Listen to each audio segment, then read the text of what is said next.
Assalamualaikum. Mobil baru, kondisi sehat. Mobil lama, kondisi tidak terawat, tidak sehat. Mobil lama, kondisinya terawat, sehat. Mobil yang sehat, tinggal diisi bensin, kamu starter, kamu injak pedal gas, kamu setir kemanapun sesuka hati, gak ada masalah. Mobil yang kondisi tidak sehat, kamu isi bensin penuh, kamu starter, rewel, setir nggak presisi, cenderung ke kiri atau cenderung ke kanan, itu nggak bisa lurus. Pedal gas oklek-oklek, nggak presisi. Pedal rem oklek-oklek, nggak standar. Tongkat persneling goyang, nggak stabil. Demikian juga manusia, ada yang gampang running, gampang on, gampang up, gampang naik. Banyak faktor penyebabnya, tapi kita simplify aja. Kenali karakter yang dimiliki coba. Yang pertama, integritas.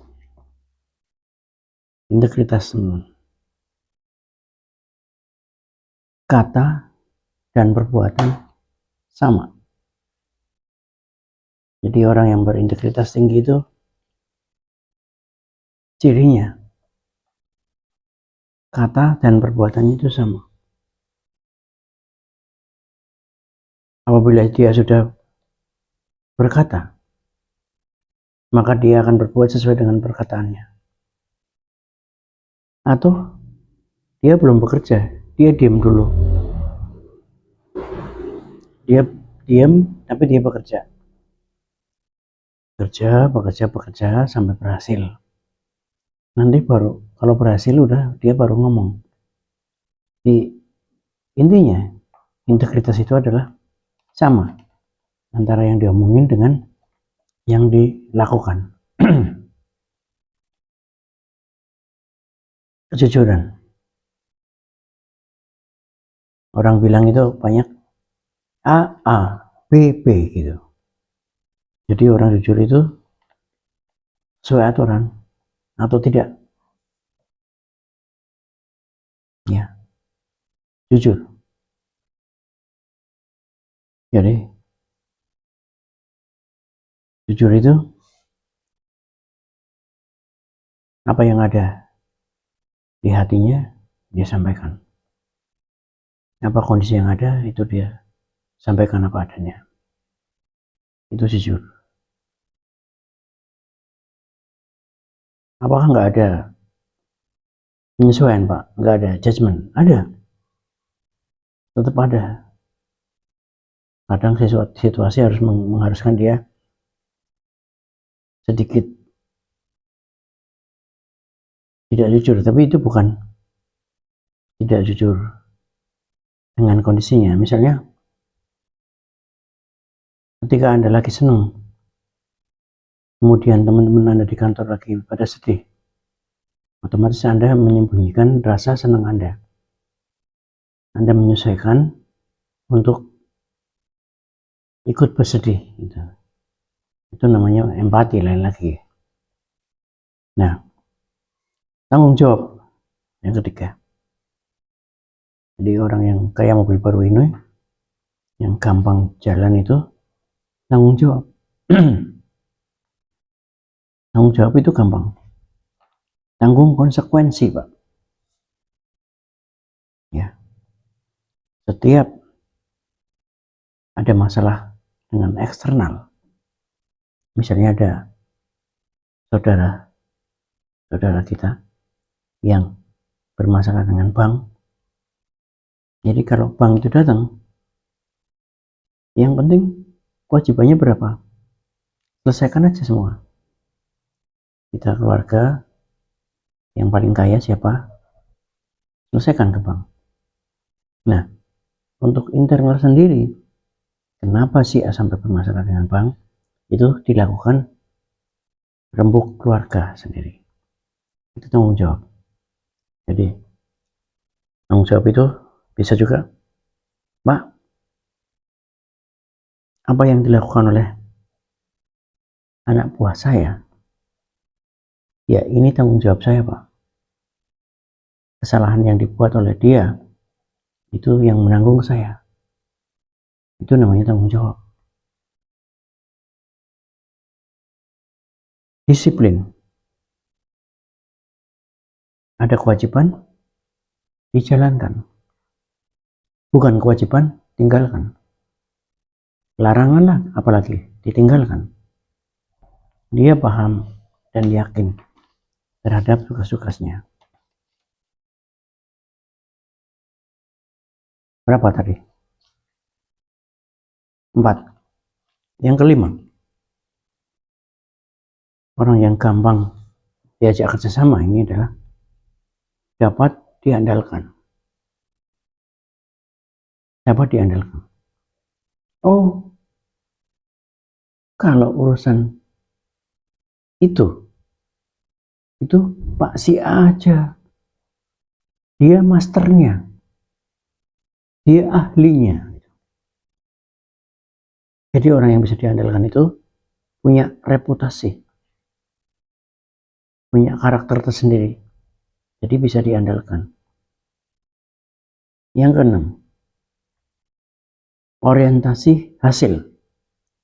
Jadi dia disuruh apa aja, dia kalau sudah melihat ini perintah ini sesuai dengan hasil yang diharapkan enggak, arahnya ke hasil yang mana, maka dia akan menjalankan itu dengan patokan hasil yang dicapai, bukan asal jalan aja, tapi dia udah punya patokan tentang hasil yang akan dicapai. Nah, termasuk juga orang orientasi hasil ini adalah melihat apakah pengorbanan ini menuju ke hasil, atau apakah pengorbanan ini berpengaruh terhadap hasil. Contoh, suatu hari si X itu didatengin temennya satu kantor, dipamerin. Waktu itu sedang tren-trennya yang namanya tab baru, ini temennya pamer. Tab baru nih gua nih, kamu nggak ambil? Enggak, si X ini nggak ngambil. Ambil aja, ada fasilitas KIHA.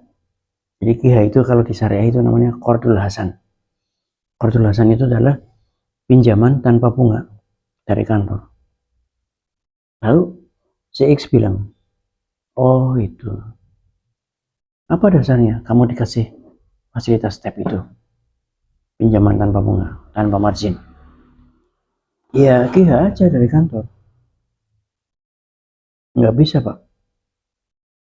Yang namanya KIHA itu adalah dana tanpa bagi hasil. Berarti kantor itu sudah mengorbankan penghasilan bagi hasilnya kepada karyawan itu. Nah, pertanyaannya, kontribusi apa yang sudah diberikan oleh karyawan itu? Kalau karyawan itu biasa aja, berarti tidak ada orientasi hasil di situ. Dan sampai saat ini si X itu nggak pernah mengajukan itu, karena dia orangnya berprinsip orientasi hasil. Harusnya Pak, yang diberi GH itu jangan semua orang, dia bilang gitu. Orang-orang yang prestasinya A, triple A, itu yang dikasih dengan pinjaman tanpa bagi hasil. Itu namanya berorientasi hasil. Jangan terima-terima aja gitu. Agak sedikit melenceng tapi masih sama. Itu ada orang bilang gini, kalau BUMN ini rugi, lalu kenapa saya diberi 400 juta? Semua hadirin diem semua. Dan uang itu dikembalikannya. Ini yang ngomong adalah Bapak kita, almarhum Mar'i Muhammad. Jadi karena Mar'i Muhammad itu adalah komisaris sebuah BUMN, sekaligus dia adalah akuntan yang tangguh. Ketika dipaparkan laporan keuangannya sekian tahun berturut-turut dan kondisinya rugi. Nah, rugi kok ngasih uang saya gitu. Itu orang-orang yang berorientasi hasil gitu. Kalau untung aja belum tentu Pak Mar'i mau menerima kok. Nah, yang ketujuh itu mau belajar dan mau mengembangkan diri. Nggak ada orang yang gampang diajak itu, orang yang gampang bekerja itu, orangnya udah merasa pinter, nggak mau belajar lagi, walaupun udah profesor, mau mengembangkan diri, mau training, meskipun udah kepala cabang, meskipun udah tua, mau mengasah keahliannya. Itu orang yang mudah untuk diajak kerjasama. Dari staff mau jadi supervisor, harus syaratnya ikut training dulu. Mau naik pangkat harus sekolah dulu. Itu dia akan tidak menolak. Bahkan dia udah belajar sendiri dan berlatih sendiri sebelum disuruh untuk mempersiapkan dirinya menaiki jenjang-jenjang karir yang sudah direncanakannya. Mau belajar nih, mau belajar. Sebut aja Mr. P. Ini kisah nyata. Mr. P itu seorang kepala cabang bisnis. Nah, ditemukan sebuah letter of credit LC bahasa Inggris yang itu di luar dari kebiasaan. Ada transaksi yang muter-muter. Lalu, meskipun dia sudah kepala cabang bisnis, usianya di atas 40 tahun, dia tahu ada seorang anak muda bernama A gitu, itu pinter bahasa Inggris.